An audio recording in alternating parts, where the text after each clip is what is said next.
Praise the Lord. Good songs. Eating away into my Sunday school hour, but look at 1 Chronicles chapter 5. We'll be reading verse 1 and 2. But before we start, several people have asked me to repeat something I'm going to repeat for you here. They asked me to repeat the list of chapters. Let's see if I wrote it down somewhere.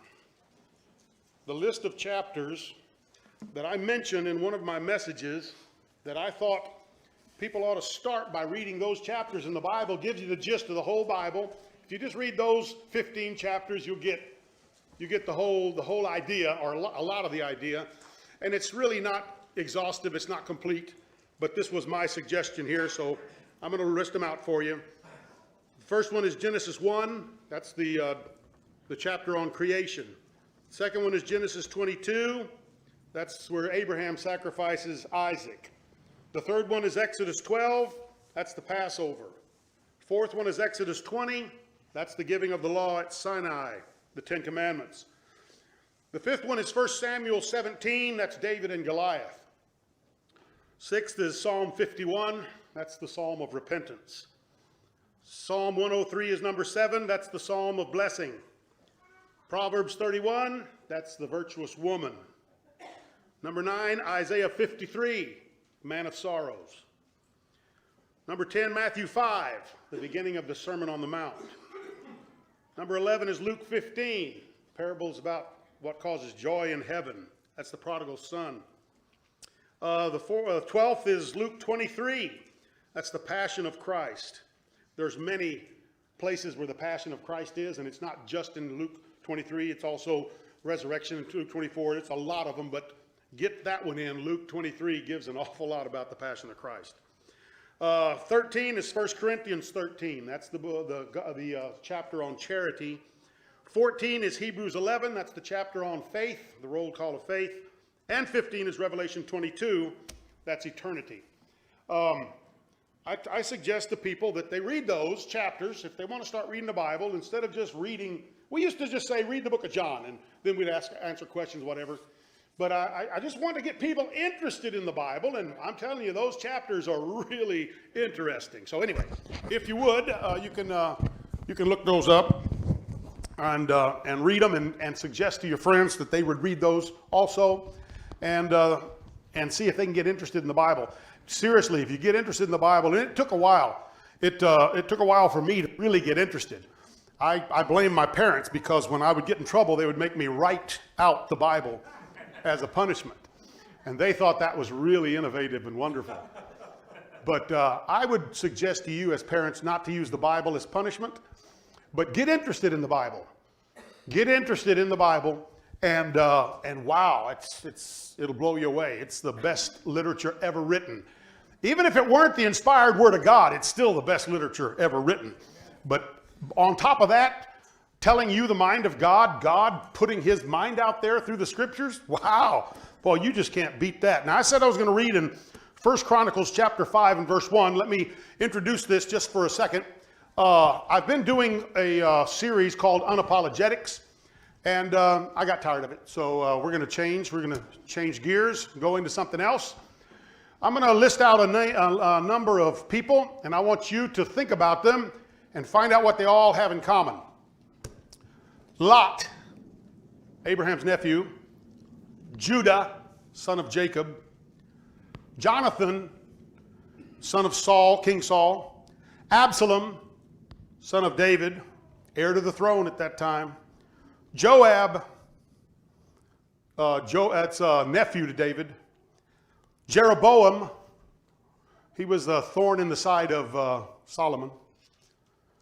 Apollos, John the Baptist, Silas, Luke, Barnabas, Rahab, Hannah, Ruth, and Salome. What do they have in common?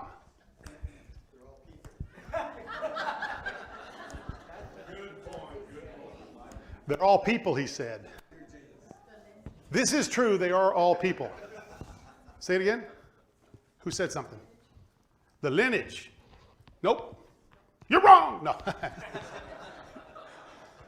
What they have in common is that they are not the protagonist of the story. They're not the main character. These are the supporting cast, secondary characters that a lot of times get overlooked, but they're very important to the story. They really make a difference. Now, there's no way I'm going to be able to study all of these secondary characters, this supporting cast, but I do want to deal with some of the characters in the Bible that we overlook. And all of these characters to me are just fascinating. The Bible gives you enough information about them that they just blows you away. And there's many more. I could have mentioned Mordecai and Mephibosheth, and there's just many, many more. I won't even get to all those that I read. I just wanted to give you an idea of how many times the Bible brings somebody in, and their story, they are a vital part of the story, but they're not the one you focus on because the story is really about somebody else. And yet, if you overlook it, if you overlook that part of the story, you miss out on something important. Today, I want to deal with Judah. Judah was a son of Jacob. Look at 1 Chronicles chapter 5, verse 1. Now the sons of Reuben, the firstborn of Israel, for he was the firstborn, but forasmuch as he defiled his father's bed, his birthright was given unto the sons of Joseph, the son of Israel. And the genealogy is not to be reckoned after the birthright. For Judah prevailed above his brethren, and of him came the chief ruler. But the birthright was Joseph's. Now there's a lot of information right there. And you go back and you read the stories about Joseph and Judah and even other stories that about the birthright and the blessing. And here it mentions the genealogy and the chief ruler. What are we talking about? It's just like, are you kidding me? Somehow, but this verse here, this couple of verses here, sort of put together a lot of things that happened in Genesis and put it together for us, for us to understand the way God was thinking. And because he had a difference in the way he treated birthright and the way he treated the blessing and the way he treated the genealogy, or from him coming the chief ruler. And it's interesting because God was making decisions, discriminating, deciding, dividing, saying, no, not this one, not that one. Has it ever crossed your mind how many times, especially in the book of Genesis, the second son was the important son? Now, Judah was the fourth son, and I don't know if there's anything special about a fourth son. In fact, I don't even know that he was the fourth son for sure, absolutely, because some of the other ones might have been born in between, but in the list of how they come in the book of Genesis, he was at least the fourth. He was the fourth son of Leah. And fourth son I don't know about, but many times the second son, this was always important to me because I was a second son. And it was clear to me from the time I was young that God loves the second son more than he loves the first son. Anyway, firstborn gets all the glory in their culture. Firstborn was more important. He got at least a double inheritance, double what anybody else got. And in sometimes it appears that toward the time of the New Testament, the firstborn was getting all of the inheritance and all the other sons were getting gifts. And that's significant because over there in Luke 15, where you have the second son says, give me the portion of my inheritance. The truth is he wasn't the firstborn, so he was not going to get a major amount. He was not going to be able to run his father's business. He wasn't going to be dividing equally. And so he was just maybe a little bit discouraged about his position in life. He was just the second son, so he was going to be getting a little bit of money and sent off. And he said, well, I'm ready now, Dad. Don't wait till you die. Give me the money now. And maybe he was just a little bit, rebellious and what have you. And no, I'm not going to teach this Sunday school lesson on the prodigal son.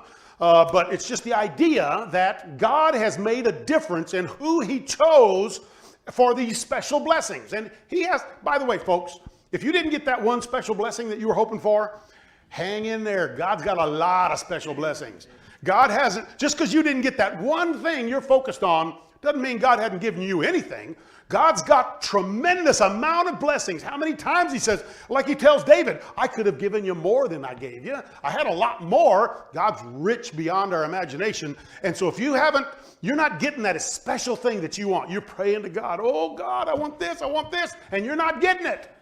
You ought to stop and think, well then God, what do you have for me? Don't be envious of somebody else because they've got something. Man, God's got something for you too. And I'm telling you, it's good. It is good. Don't give up on the Lord in that way. Anyway, it makes here a point in 1 Chronicles chapter 5. It talks about a birthright. And if you remember those second sons in the book of Genesis, you've got Isaac was the second son of Abraham. Firstborn by the time he cast out the bondwoman and her son. When he did that, at God's instruction, even though it broke his heart, then Isaac becomes the firstborn. But the firstborn was Ishmael. So the firstborn son in their culture would have been Ishmael. And then Abraham chose, because of God and his wife Sarah, because of their insistence, he cast out the bondwoman and her son, and Isaac became the firstborn. And at the time over there in Hebrews, it says he was his only begotten son at that time. So the only son he had with him that was begotten of him was Isaac's. But Isaac, being the second son, got the preeminent place. And then, of course, you know, Isaac had Jacob and Esau. And which one was the firstborn? Well, Jacob was the secondborn. Jacob was the secondary one. And he bought the birthright from Esau, which is very interesting. And then he stole the blessing. And Esau says, these 2 times my brother has shafted me. Now I'm going to kill him. You see how that works out. Second one, you notice that Judah had 2 sons from this one, and this Tamar. And the first one was Hezron, and the second one was Pharez. But Pharez got the position because something happened in birth. I don't know how that happened, but he stuck his hand out and they put the string on him, and he pulled his hand back in and the other one came out. Boy, those were some healthy women, I can tell you. I don't know how that works. But anyway, many times you find that the second son is the one that is blessed by God. Now, maybe that's just God evening the score ever so often, and that's fine, because firstborn sons were always the son of the right hand, the most important point. And when God killed all the firstborn of Egypt, he didn't just kill a lot of people. He cut them off at the legs. He took away their firstborn, the one that had been given all of the extra special attention, all of the extra teaching, all of the extra preparation, all of the stuff. All the other sons were more like servants. The firstborn was the one that got all of the importance. And when God killed all of them, boy, he took away their leadership. He took away a lot of stuff from them on that one moment. So just to let you know, God is jumbling some things according to his will. And it's not just about a birthright, because that has something to do with here, but it also is about what he calls here the genealogy. And I want you to notice that the Old Testament is focused on a genealogy. The genealogy is Christ's genealogy. You find that the characters in the Old Testament that are coming apart, that are preeminent, you find that they have something to do with the genealogy of Christ. Over there in Hebrews, it says that the whole volume of the book was written about Jesus. The whole volume of the book was written about Jesus. And it's true. If you really stop and think about it, well, all the stuff it talks about in Genesis, it's talking about Jesus. It's talking about the genealogy. And here in 1 Chronicles chapter 5, they make that point. By that time, they understood what was going on, and they said the genealogy is not reckoned after the birthright. So the birthright was one blessing, and Jacob bought that. A little bit, what do you call it? A little bit of a scam, but not quite above the table. But he did buy it from Esau when Esau was in trouble, and then he stole the blessing. And I'm assuming that blessing has to do with this special blessing. God has decided, I'm going to be setting up a genealogy, and from this genealogy is going to come the Messiah. the Christ, the ruler of Israel. And so it says here in verse 2 of 1 Chronicles chapter 5, says, Judah prevailed above his brethren, and of him came the chief ruler. But the birthright was Joseph's. Now why is this even important? The genealogy seems to make sense. I'm not sure why the birthright makes any sense. What I've noticed is that the Bible is full of metaphors. It's not just a simple story. Everything is amazing. It's deeper than you can guess. And you think you've got it figured out, but sooner or later somebody's going to point out something that they've seen, and it will just floor you. You'll say, man, I've read that chapter hundreds of times, and I never did notice that. That's what's going to happen if you start reading the Bible, especially the book of Genesis. The book of Genesis is a full book. I can't even imagine any other book that could compare in importance to the book of Genesis unless it's the book of Matthew because of the Sermon on the Mount in history. The book of Genesis is what lays it all out for us. And it's also one of the best pieces of literature ever written. It outshines Shakespeare like the sun outshines the moon. This is it's a tremendous story. I can't hardly read the book without coming to tears as I'm reading it, especially this story of Joseph and all this stuff that's happening. This is a tremendous book. Not only that, it has been scrutinized. And I've done my own scrutinizing of this book over and over, going back, checking back, cross-referencing, trying to find out years and what have you. And I'm telling you, this book is full of details that there's just no way somebody writing a story would have any way of knowing. It's full of those details, and all of the dates and all of the time periods, they all match. And sometimes these things will just blow you away when you do the investigation. You scrutinize these stories, and it will blow you away at what actually happened. Let's talk about a few of them. Go back to Genesis chapter 29, and we're going to read. There's no possibility that I can finish this study that I have prepared today on Judah. I just don't see how it is. So I'm so long-winded. And Danny took some of my time up. So it was good, Danny. I appreciate that. That was good. It was good. Just don't take up my time, bud. Genesis 29. Let's look at Genesis 29, and let's look at, let's see. Yeah, there it is. It's verse 31. Genesis 29, verse 31. And when the Lord saw that Leah was hated, he opened her womb. Now this means God gave her a special fertility. This woman was fertile. Let me explain to you what happens here. Laban is in Padan Aram with his mother's brother. And he falls in love with Rachel, the younger daughter of Laban. And wow, he says, look, I'll stay with you and I'll work for you. I'll do all your work out there. I'll take care of all your flocks and everything else. And I'll do that for 7 years if you'll give me Rachel to wife. And he says, that's a deal. But then on the wedding night, Laban gives the older daughter to him, and he consummates the marriage that night without knowing who it is. Now, I don't know how that works. I guess, if anything, it should tell you not to drink on your wedding night.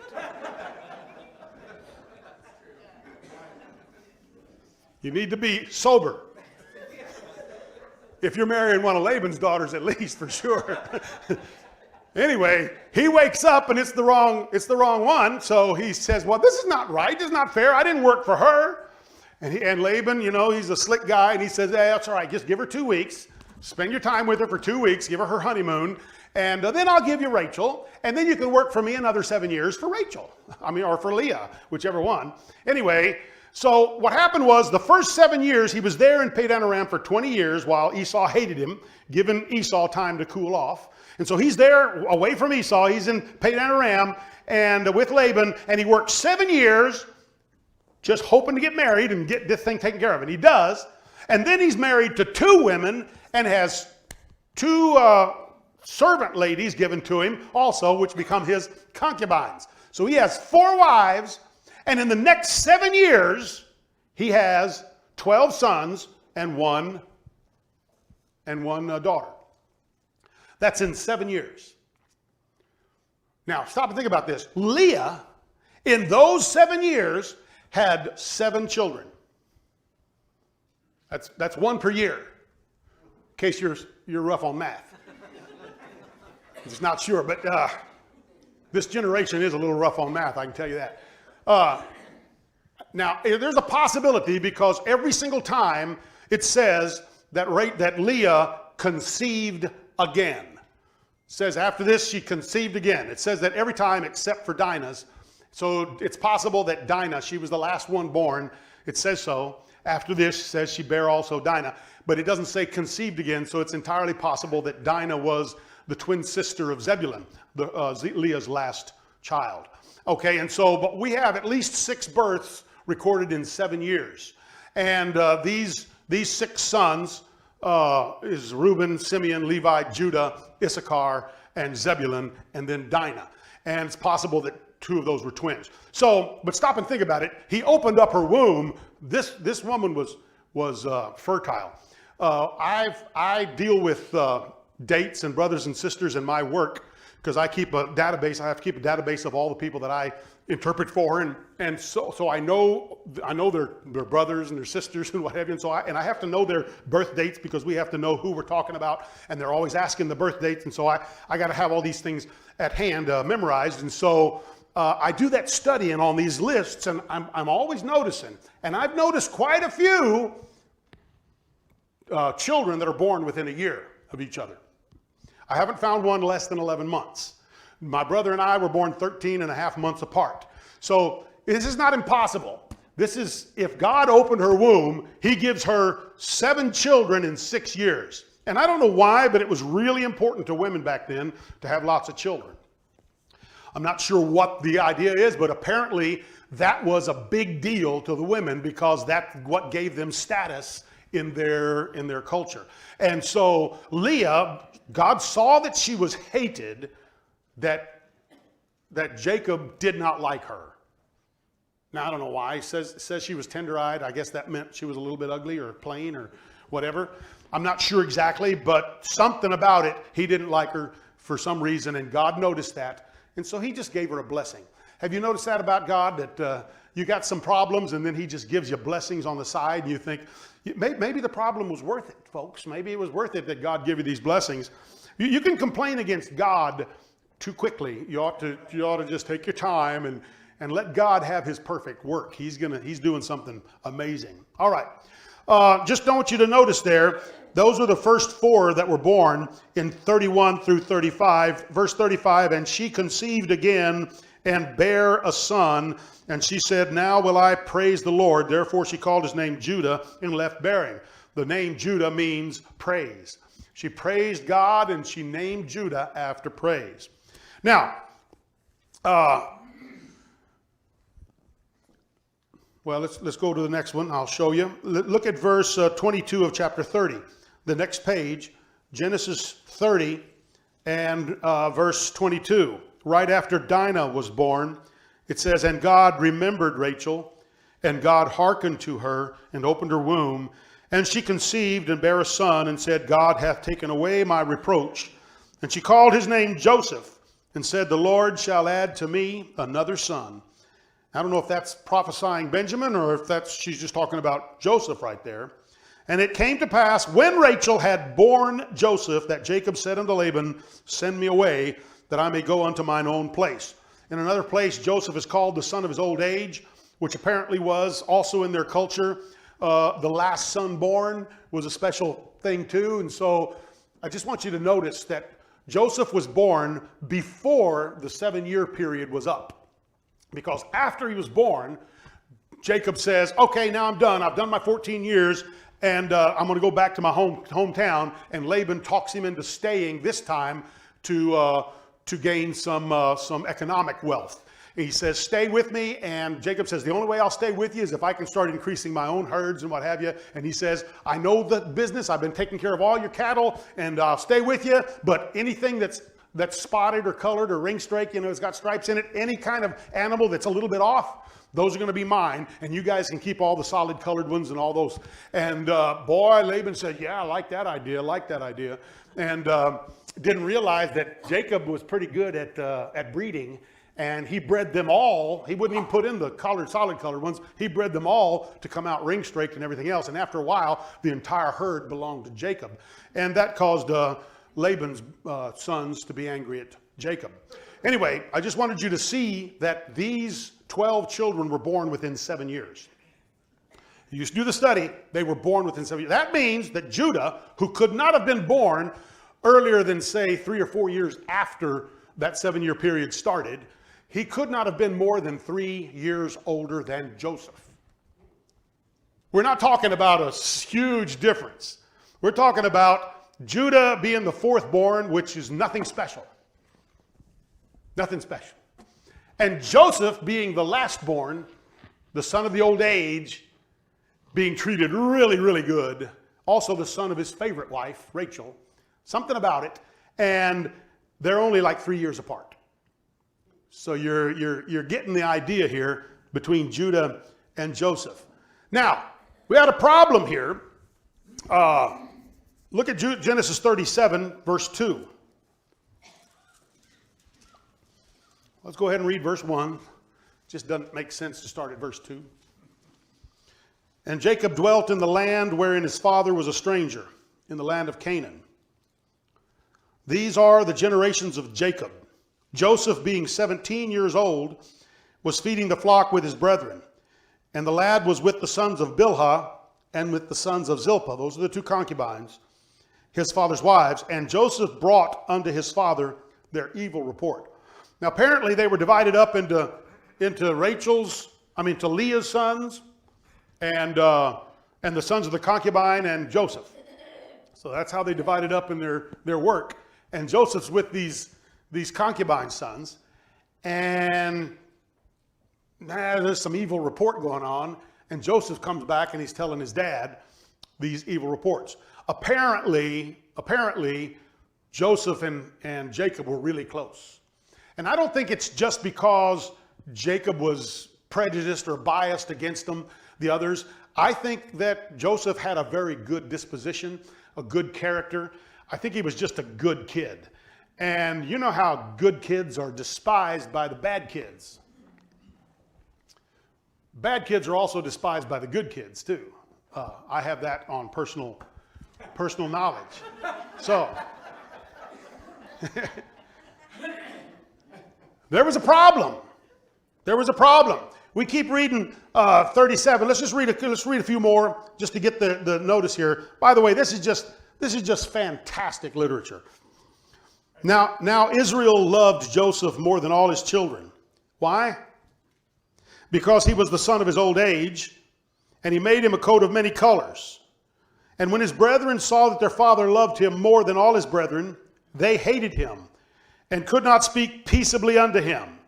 And remember, Reuben is no more than 6 years or 7 years, no more than 6 years older than Joseph. We're talking about not a big span. These are all more or less the same age. Joseph dreamed a dream, and he told it his brethren. By the way, you don't have to tell everything you know. A fool uttereth all his mind. A wise man keepeth it in till afterwards, right? You sometimes discretion is wise. Joseph dreamed a dream, and he told it his brethren, and they hated him yet the more. And he said unto them, Hear, I pray you, this dream which I have dreamed. He should have gotten a clue to all those rolling eyes, as they were rolling their eyes. For behold, we were binding sheaves in the field, and lo, my sheaf arose, and also stood upright. And behold, your sheaves stood round about, and made obeisance to my sheaf. And his brethren said to him, Shalt thou indeed reign over us? Or shalt thou indeed have dominion over us? And they hated him yet the more for his dreams and for his words. And he dreamed yet another dream, and told it his brethren, and said, Behold, I have dreamed a dream more. And behold, the sun and the moon and the 11 stars made obeisance to me. And he told it to his father and to his brethren. And his father rebuked him and said unto him, What is this dream that thou hast dreamed? Shall I and thy mother and thy brethren indeed come to bow down ourselves to thee, to the earth? And his brethren envied him, but his father observed the saying. Now, there's several points in here that it says why they hated him. I think the first reason why they hated him is because their father loved him and overtly loved him more, gave him a coat of many colors. And listen, folks, I realize that all of us like certain people more than we like others. And I don't think that's wrong. I don't think it's wrong for you to have a BFF. You know, any man in here has a BFF, we're going to check your credentials at the door. But just don't call him your BFF, right? But we all get along with some people more than we get along with others. So it makes perfect sense that a dad might really get along with one of his children more than he gets along with the others. I don't think we can blame him for having an affinity to Joseph. Joseph was a good kid. This was a good kid. He was a good young man, and he had a good communication with his dad, and his dad really liked him, and they liked to be together, and Rachel was his favorite wife, and so their family was together. He spent more time with Rachel. It makes it clear in the text that he spent a lot more time with Rachel than he did with the other wives, and so that's where the close-knit group was. And of course, then his siblings are going to be envious of him. They're going to be irritated at him, and they're going to dislike him. Of course, that makes perfect sense. But it doesn't, it is something to say against Jacob that he didn't recognize this and put a stop to it. He could have figured out that I'm not doing Joseph any favors by giving him a special coat. He should have given him a coat of just one color. Anything to soften it. You're not going to get rid of all the problems between siblings, but you could at least, make it a little bit better. And it doesn't look to me like that Jacob did. Anyway, another reason why you see it in verse 5, because he dreamed this dream of dominion, that he was going to have dominion over all the others. And he already was a sort of a tattletale, a goody two-shoes, a little bit better than everybody else. And he had a real in with his dad, and he could always talk to his dad. And it doesn't look to me like he needed a lot of fellowship with his brothers, but he opened his mouth and said, I dreamed this dream. Guess what? Guess what? I'm going to reign over all of y'all. How about that? Man, it says they couldn't speak peaceably to him. They couldn't even say a nice word about him. Wow, this is bad stuff. It's not just that he dreamed it and that they found out. It's that he told them. Yes, that's right. Now that's just a little bit arrogant. That's a little bit bragging. If you dream a dream like that where God says you're going to be above all your brethren, you might ought to be humble about it and just keep it to yourself. Maybe tell your dad or some close friend, maybe, so you can get maybe a little bit of understanding, or maybe you need some kind of fellowship, but don't be telling the people that already have a lot of reason to hate you. And you shouldn't hate them back just because they hate you, because, well, frankly, you're a little bit of a nerd. You're a little bit of a problem. And so, and try to understand things from somebody else's point of view. He actually told them, and it says they hated him even the more, not just because of his dreams, but because of his words. He talked too much about himself. All of us could learn not to talk so much about ourselves. Let the conversation wander away from you once in a while. Man, that is good advice. All right. He also told, in verse 11, it says he told his father about these dreams, and they envied him. Now think about it. He already has a problem that his father thinks of him more highly than he does of all the other, and he's telling on them, so they're getting in trouble because of stuff that Joseph says, and that's another good reason to hate him. And they can't speak peaceably to him, and so he goes and tells his dad this thing, and his dad begins to observe it and think, oh, he starts noticing this Joseph is going to be really special, and starts even treating him more. Yeah, can you imagine how they would envy their brother that way? It's just, everything is working against Joseph. It's good to be a good kid, but you also need to be wise, and understand how this is going to affect other people. And you don't want to lose your brothers, even if they can't speak peaceably to you. You want to help them out. And if you're a father, you need to treat your children in a way where they're not going to hate each other. It would be way better. That would be way better. All right. Let's go down to Genesis 37. Let's skip on down to verse 26. I'll tell you another thing that you ought to consider here, and that is the danger of polygamy. There was a rivalry between these half-brothers. You notice that Leah's 6 brothers were really close. They liked each other. And you'll notice that the concubine kids were all together. And so there was a little bit of a rivalry between them. And this is what polygamy causes. They're actually talking right now about, in the United States, making it the Supreme Court having no precedent by which to stop polygamy when it happens. And the states are going to start opening that up so that polygamy can be legal. And boy, we've just stopped being a Christian nation in any sense at all if we start polygamy. Now, I don't know if polyandry is going to ever happen, but one way or the other, it's hard to find out what legal sense they would have it. But I will tell you one thing: polygamy does not work. It's not better. And when Jesus says to those people who says that the wife has the right to divorce her husband for adultery, Jesus says this in Mark chapter 8, which is blow away kind of doctrine. This blows all those polygamous groups away. That the wife has the right to divorce the husband over adultery. Ha!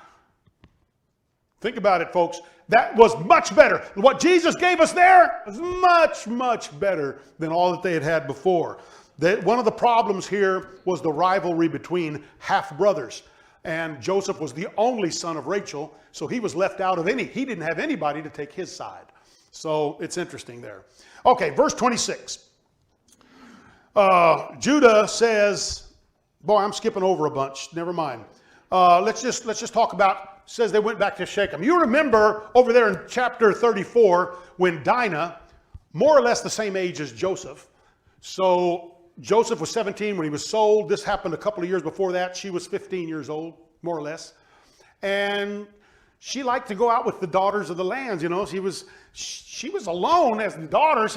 I feel for her, but she went out there with these friends of hers from the neighborhood.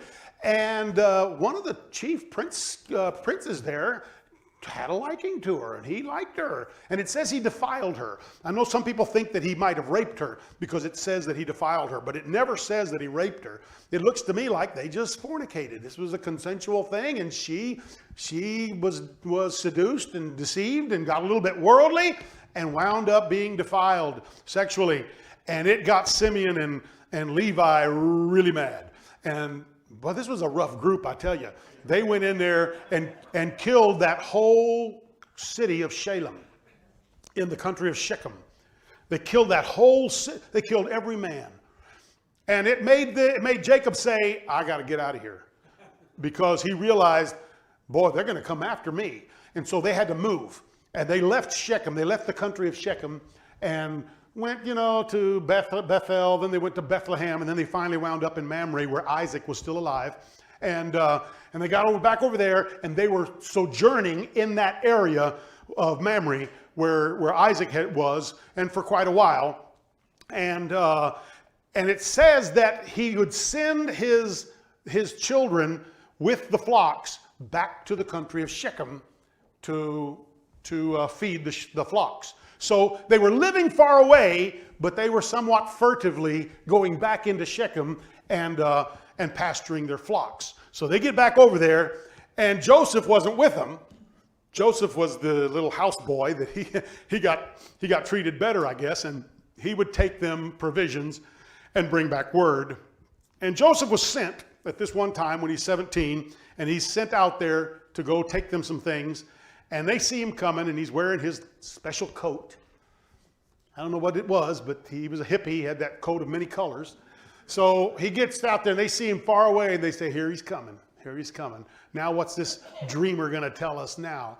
And they were so angry at him, they were ready to kill him. They take him and they take his coat away from him and they drop him into this pit, and they wanted to kill him. And Reuben was thinking, hey guys, we don't want to kill this. We don't want to kill this kid. This is a little bit too much, too far. But Reuben was weak as water. He couldn't persuade anybody. So he would tell them, no, let's not do this. Let's not do this. And they were going to kill him.